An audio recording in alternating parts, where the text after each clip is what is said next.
안녕하세요. 14번째 시간입니다. 37쪽 중간 패러그래프입니다.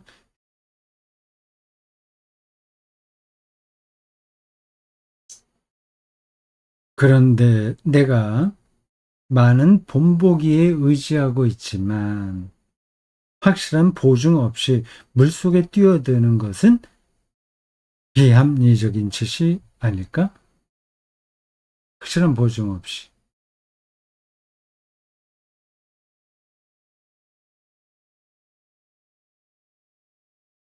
요 문장만으로도 설명할 게 많이 있습니다. 그 일일이 다 하지는 않겠습니다. 네, 아직 이 책 읽기에 아, 그 시작 부분이에요. 이게 전체가 10장인데 이제 1장을 겨우 하고 있는 중입니다. 아직 1장도 다 아직 안 끝났죠. 근데 이 강도 그 속도를 어떻게 어느 정도로 가야 되나 그 생각 중입니다. 이게 느려지기 시작하면 뭐 또 무한정 느려지고요. 또 그냥 책을 쭉 읽어가는 방식으로 한다면 그때도 뭐 기계적인 것 같고 뭐 적당하게 적당한 속도로 해보려고 합니다. 그게 쉽지는 않아요. 뭐 하는 데까지 해보겠습니다. 확실한 보증 없이 물속에 뛰어드는 것은 아, 비합리적인가 아닐까? 질문합니다. 아니다. 나는 사실 합리성을 체험하고 있다. 무턱대고 뭐 물속에 뛰어드는 건 아닌 거죠. 합리적인 거. 합리성을 바탕에 두는 거예요. 근데 합리성만으로 한다는 게 아닙니다. 그러나 합리성을 바탕에 까는 거죠. 바로 수용 자체에서.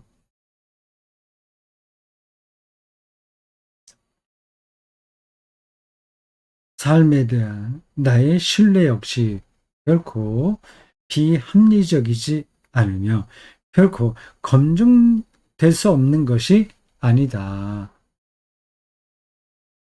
비록 나의 원칙적으로 긍정적인 입장이 삶과 현실 전반에 대한 원칙적으로 반대요. 단 허무주의적이고 건설적인 태도가 이를테면 밖으로부터 객관적으로 입증될 수는 없어도 그렇다.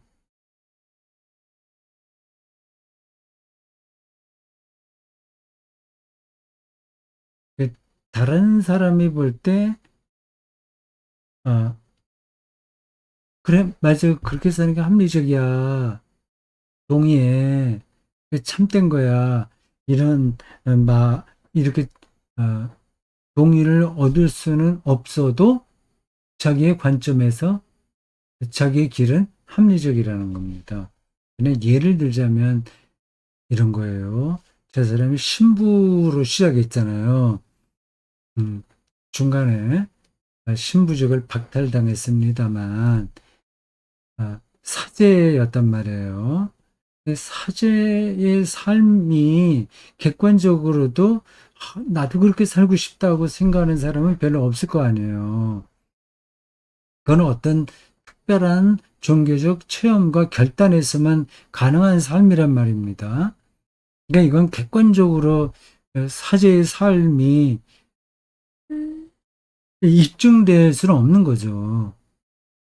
어떻게 보면 목사도 마찬가지긴 합니다. 그러나 그 한스킹은 자기가 선택한 삶을 그 비합리적이라고 생각하지 않는 거예요. 다만 밖에서도 여전히 그 똑같이 생각하지 않는다고 하는 보장은 없어도 그렇다는 거죠. 네. 근데 그 중요한 관점이에요.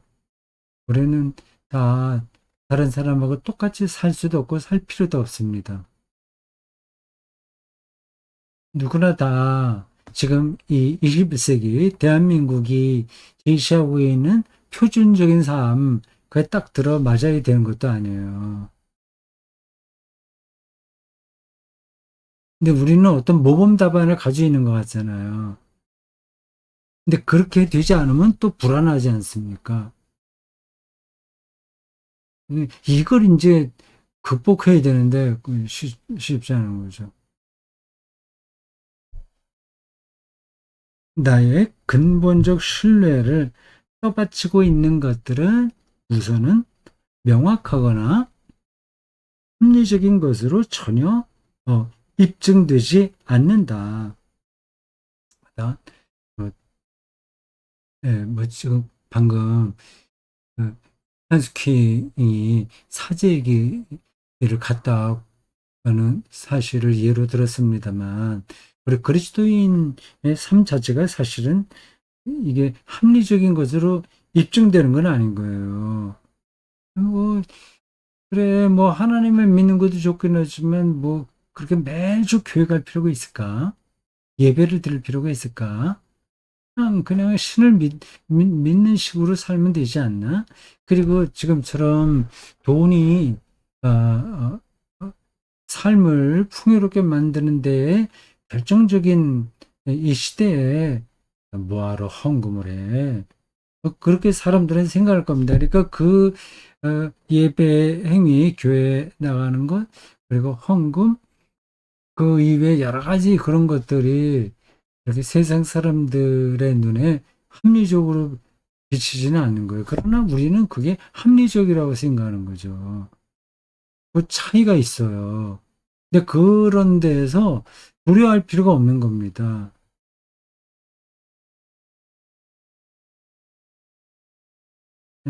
그러니까 이 시대 정신, 그리스도인들이 이제 크게 그럴듯한 말로 하면 시대 정신 에서 벗어나면서도 동시에 아, 합리적인 삶을 살아내야 되는 거죠. 그러니까 그게 쉽지가 않은 겁니다.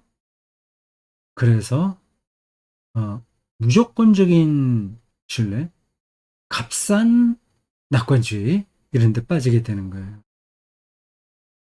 근데 끊임없이 교회에서도 그런 유혹을 받는 겁니다. 어떤 율법에 떨어지게 돼요. 율법주의 네, 떨어지게 돼요. 사도 바울은 율법으로부터 자유로워졌다고 하지 않습니까? 이제 그게 이제 또 너무 지나쳐서 어, 복음마저도 냉소적으로 볼 수 있죠. 바울은 율법으로부터 자유로우나 복음에 묶인 자가 됐다고 했거든요. 이제, 이제 그런 방식으로 삶의 한스킹의 편을 들리면 삶에 대한 신뢰를 얻는 겁니다.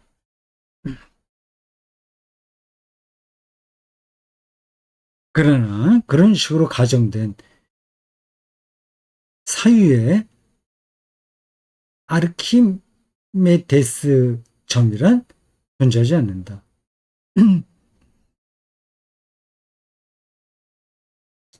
아르키메데스의 점 찾아보겠습니다. 그걸 분명히 알았었는데 오랫동안 듣지 않았던 그 단어라서 그 어떤 헬라 그리스 철학하고 연관되는 걸 텐데요. 이걸 확인하고 지나가야 되겠습니다. 인터넷을 제가 열었어요.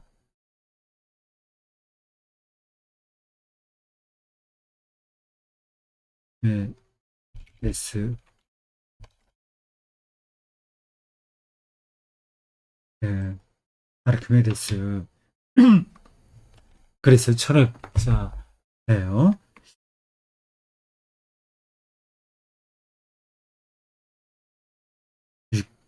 위- 위키백과에 있는 걸 잠깐 읽어드리겠습니다. 아르키메, 아르키메데스 점이란 관찰자가 탐구 주제를 총체적 관점에서 객관적으로 지각할 수 있는 유리한 가설적 지점을 가리킨다.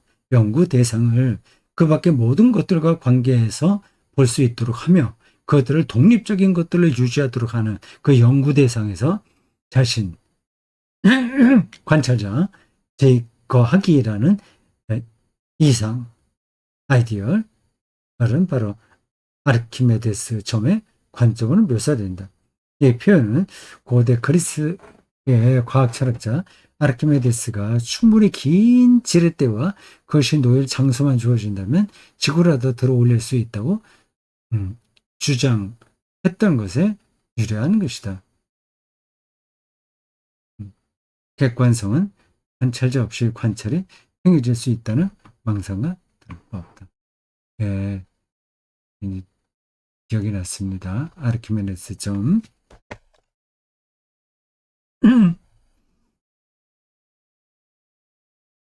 예, 모든 것을 다 정확하게 관찰할 수 있는 어떤 절대적인 꼭 지점? 그렇게 얘기할 거예요. 그런 것은 없다는 거죠. 그리고 그러니까 생각이 나네요. 그런 식으로 가정된 사유의 아르키메데스 점이란 존재하지 않는다. 그 마르쿠스 가브리엘의 책, 왜 세계는 존재하지 않는가 하고 좀 여기 좀 통하는 관점이에요. 왜 세계는 존재하지 않는가. 그러니까 하나의 꼭지점으로 모든 것을 다 규정해낼 수 있는 그 그런 방식으로의 세계는 없다는 겁니다. 이 말은 조금 더 우리에게 익숙한 말로 바꾸면 사람은 세계를 직면하지 못한다는 거예요. 여러 층들이 있기 때문에.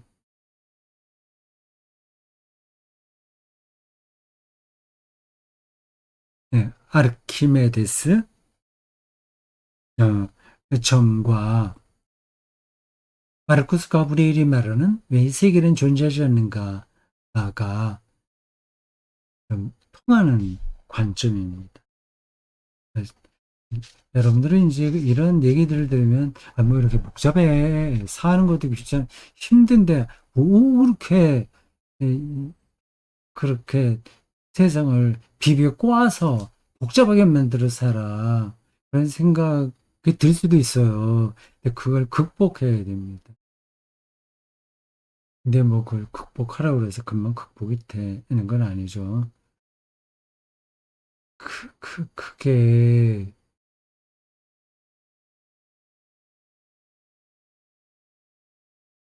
참 근데 하나님을 믿는 사람들에게는 되게 중요한 태도라서 제가 지금 여기서 머뭇거리면서 시간을 좀 끌고 있는 거예요. 세계를 그래 단순하게 보면 그럼 이제 하나님을 이해할 수가 없어요. 이게 역설적인데 하나님을 알게 되면 세상을 심플하게 볼 수도 있어요. 근데 그 단순하게 본다는 거하고 그 깊이를 놓친다고 하는 건 좀 다른 말이거든요.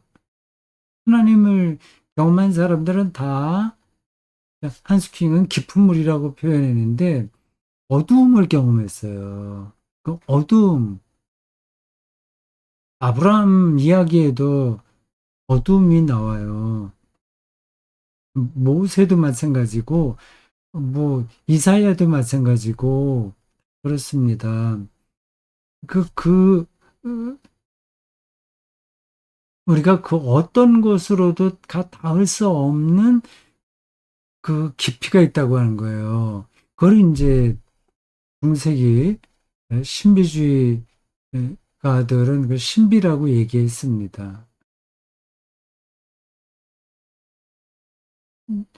이러한 말들이 좀 멀리 느껴진다면 좀 일상적인 걸로 한번 말씀드려 볼까요?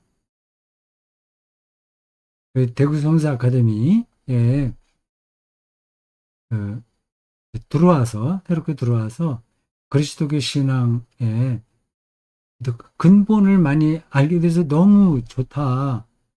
그런 사람들이 좀 있습니다.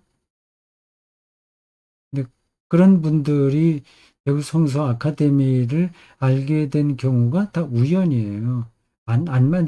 못 만날 수도 있어요. 근데 만나게 된 거예요. 그건 신비죠. 우연한 것들이 수십, 수백 번 겹쳐서 일어난 어떤 사건이 그런 겁니다. 그래, 일상적인 예로 제가 말씀드린 거예요. 그러니까 하나님을 믿는다는 건 이 삶을 우리가 조작해내고 규정하고 판단하는 데서부터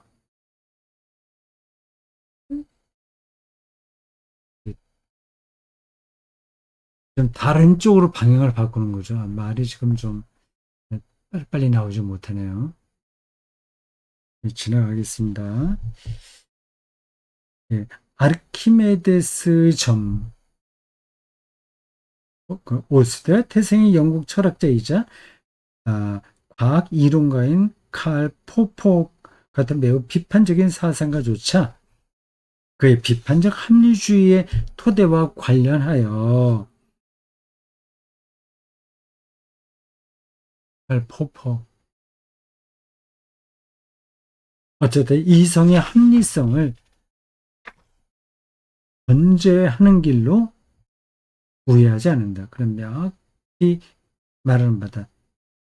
이성을 믿어라. 그의 책 혁명이냐 개혁이냐 해서 그런 말을 했다고 하네요. 이성을 믿어라. 매우 비판적인 사상가조차 그 비판적 합리주의의 토대와 관련하여 어쨌든 이성의 합리성을 전제하는 길로 이해하지 않는다. 이게 번역 문장이 좀 확 들어오지 않네요. 그러니까 이성이 완전히 합리주의적인 것만 아니다. 그 뜻이겠죠. 예? 그렇죠. 예? 근데 과학도 사실은 꼭 실증적인 것만이 아니에요. 믿는 거예요. 믿음. 위대한 자연과학자들은 아, 아직 거기까지 못 갔지만 저런 것이 있을 거다라는 믿음으로 그 실험을 함으로써 그 결과를 얻어내요. 처음에 믿음이에요. 신뢰인 거죠.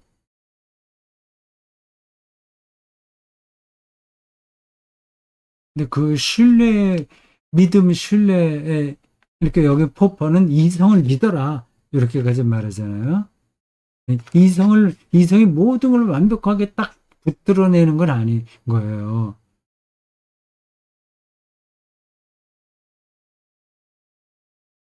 그걸 믿고 이성의 근거에서 세상을 파악하려고 하는 거죠. 이 포포의 관점을 예를 들어 설명한 겁니다.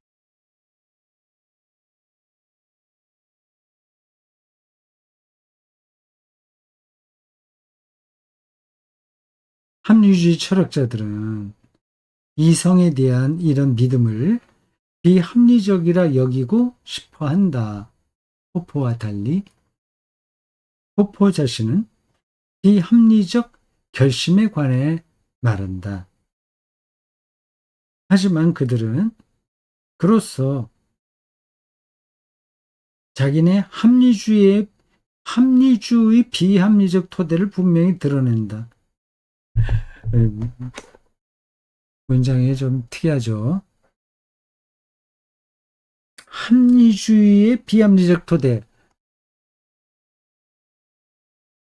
합리주의의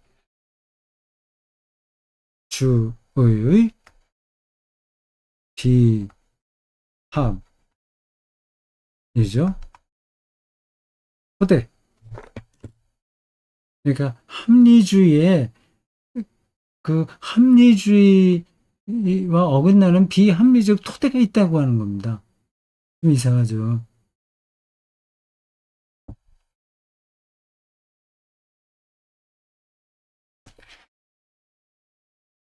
이런 예로 설명하면 좀 와 닿을까요? 하나님은 사랑이시다 하잖아요. 우리 하나님이 사랑이시다 믿잖아요. 근데 아, 이 세상은 그 하나님의 사랑에 어긋나는 일들이 있어요, 없어요? 있습니다. 많아요. 이게 사랑, 이제 조 문장처럼 바꾸면 사랑의 비사랑적인 토대? 뭐 그렇게 말할 수 있을까요? 이 세계가 그렇게 간단하지가 않습니다. 그래서 우리는 부단히 그런 간단하지 않은 세계를 설명하려는 철학자들과 인문학자들과 그리고 과학자들 서로 관점들은 다 달라요. 그런 들을 음, 받아들이면서 옳은 건 받아들이면서 그렇다고 해서 그들 앞에서 우리가 주눅들 필요는 하나도 없다 그 얘기입니다. 그들도 모든 것을 확인해서 이야기하는 건 아닙니다. 물론 확인이 되죠. 어느 지나온 거는 확인이 돼요. 근데 앞에 있는 거는 확인을 못 하는 거예요. 근데 앞에 있는 거를 찾아가는 게 모든 학문의 근본이잖아요. 자연과학도 그렇고 물리학도 그렇고 생물학, 고고학 모든 것들이 다 아직 밝혀지지 않은 쪽으로 자꾸만 가고 있잖아요. 그거는 믿음으로 그 길을 가는 겁니다. 그러니까 우리가 하나님을 믿는다는 말을 그렇게 가볍게 여기지 마시고, 좀 그거는 세상의 학문과 비교해 볼 때 좀 부족하다. 그렇게 생각하지 마세요.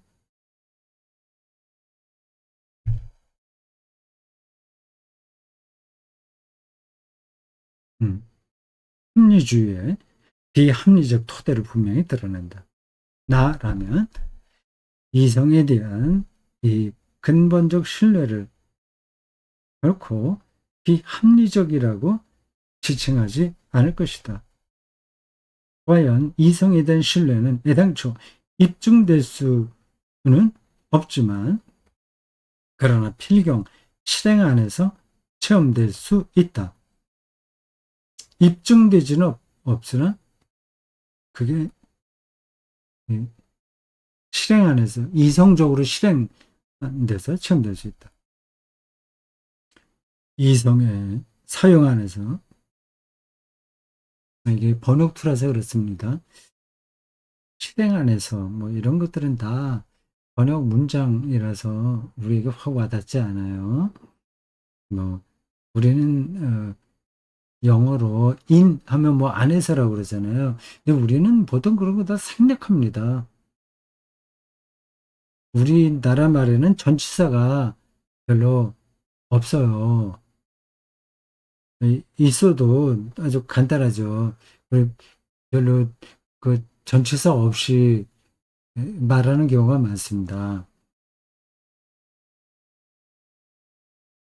이성의 사용 안에서 현실에 대한 개방 안에서 긍정 안에서 이따 번역술에서 그래요.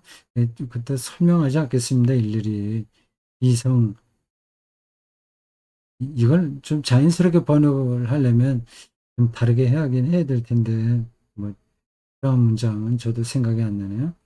그러니까 뭐두 번째 현실에 대한 개방 안에서 이건 말이 안 되잖아요. 우리나라 말로 현실에 대한 개방 안에서 이게 뭐예요? 현실에 대한 개방 현실을 여는 것 안에서 우리가 확 와닿지 않습니다. 그냥 현실을 현실의 비밀을 가는 데서 현실을 열어가는 데서 하면 조금 더 나을까요? 네. 현실에 대한 근본적 신뢰는 사랑이나 희망 같은 여타의 근본 체험들과 마찬가지로 결코 무슨 논중에 의해 앞서서 증명되지 않으면 논증으로 증명되는 게 아니고 그렇다고 나중에 비로소 증명되는 것도 아니다. 이 신뢰는 나의 결단의 전제도 아니고 결과도 아니다. 결과도 아니고 오히려 이 근본적 신뢰는 나의 결단을 삶 안에서 실행하는 가운데 시험된다. 이 차이를 제가 설명하지는 않겠습니다. 아주 미묘한 차이가 있는 건데 어, 뭐 전달은 됐을 거라고 봐요. 다시 한번 읽어봅니다. 이 신뢰는 나의 결단의 전제도 아니고 내가 믿을 수 있으니까 내가 결단한다 이것도 아니고 결단 내 결과도 아니고 이 근본적 신뢰는 삶에 대한 근본적 신뢰 이걸 삶을 하나님으로 바꿔도 돼요. 하나님에 대한 근본적 신뢰는 나의 결단을 거기 신뢰 삶에 대한 신뢰를 어, 모험적으로 받아들이겠다는 그 결단을 실제 삶에서 실행하는 가운데 체험된다. 근본 신뢰가 된다는 실제 그렇게 살아갈 때 체험된다는 겁니다. 사랑도 사랑에 관한 이론책을 많이 읽어서 되는 것도 아니에요. 그걸 알기 때문에 내가 결단해서 내 뭐 사랑해야지 해서 되는 것도 아니에요. 사랑하면 좀 삶에 생기가 있다더라 그런 말 듣고 그런 결단을 한다고 해서 사랑을 경험하는 건 아니에요. 사랑은 관계 속에서 자기 일상의 관계 속에서 실행됨으로써 체험되는 거죠. 그렇다. 신뢰의 행위 자체 안에서 실로 의미 있는 것으로 과연 합리적인 것으로 체험된다. 삶에 대한 신뢰가 합리적, 난 이게 맞다고 경험이 되는 거예요. 이 결과도 아니고 전제도 아니에요.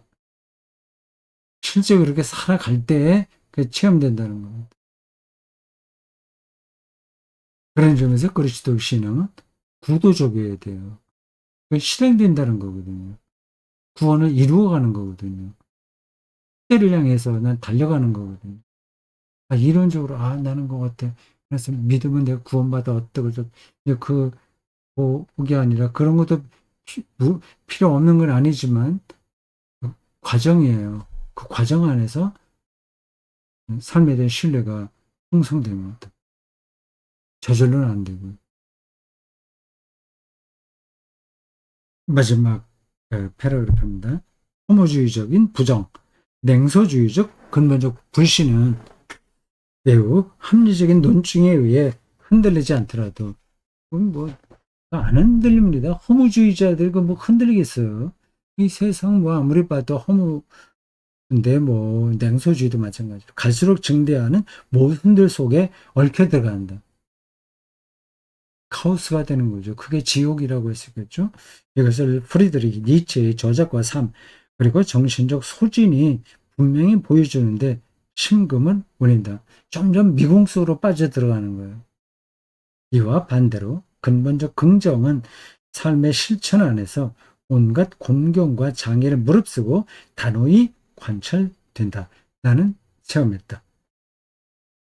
원칙적 긍정은 온갖 시련과 환멸을 무릅쓰고 생생히 실천되며 항상 새로운 상황 파악과 갱신된 성찰을 통해 자신의 정당성을 입증해 보인다. 근본적 신뢰는 거듭해서 위협하는 온갖 좌절과 절망의 징후들을 거슬러 실로 끝까지 관철해내는 희망이 된다. 거기까지 자라야 되는 거죠. 내공이 깊어지는 거죠. 희망까지 가게 되죠. 그렇게 우리는 항구함, 이것도 번역투야, 항구함, 꾸준하다는 거예요. 이걸 항구함이라고 번역을 해야 되나? 어쨌든 항구함, 흔들리지 않고 쭉 지탱하는 것, 끝까지 견뎌낸 끈기, 인내의 덕을 실천할 수 있다. 나는 무엇을 믿는가? 네. 앞부분을 얘기하고 있습니다. 삶에 대한 신뢰의 문제예요. 거기는 모험이 따라야 돼요. 그런 실제 일상에서 그 신뢰를, 삶에 대한 신뢰를 살아냄으로써 경험된다는 거예요. 나는 이 한스킹의 주장에 동의합니다. 자, 오늘 여기까지 하겠습니다.